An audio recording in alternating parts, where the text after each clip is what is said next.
Libag ulok manok pangga sa patlang katawo. So ito ang binhi natin na mga kabukid. So kanina ay hanggang dito ang binhi natin. So estimated nasa 18 to 20 kilos siguro ito. Hindi lang natin masyadong ma-estimate. Basta halos puno ito. Itong paglagyan niya. So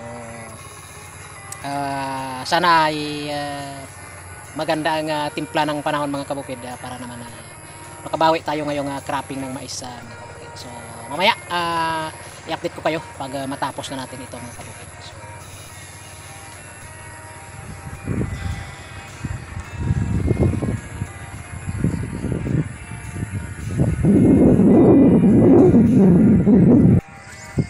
wala pang tanim yan na mga kabukid na mais. Dito sila umuna sa kuwan taas. Yan, linis ang tingnan.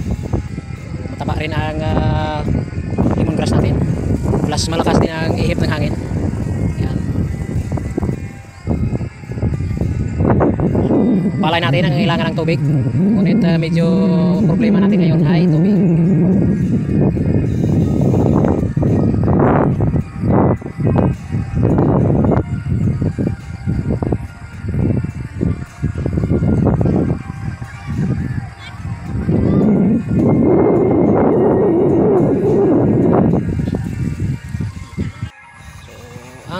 Pag-tamna natin ng mais mga kabukid na mula dyan, ikot natin camera natin para makita nyo. Yan sa baba wala pang tanim yan. Dito sa taas nila inuna mga kabukid.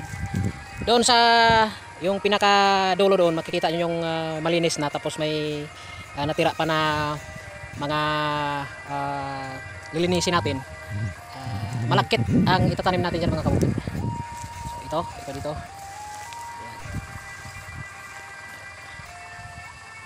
Ayan, dyan, yan na porsyon hanggang dito. Ayan. At hanggang doon sa taas.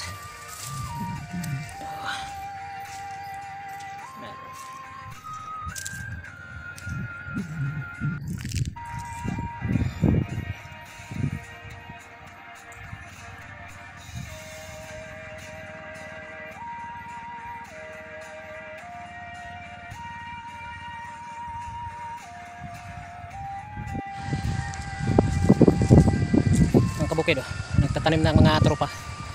Ayan, garinap, taas na yan, yung isa pa likod. So,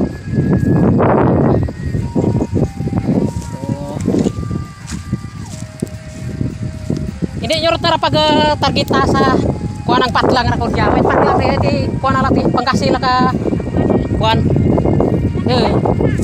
ay ko lagsan mo talang-talangan magtuway mo panglay dito dara karado mo.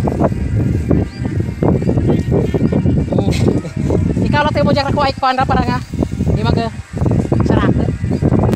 Libag ulok manok pangga sa patlang katawo.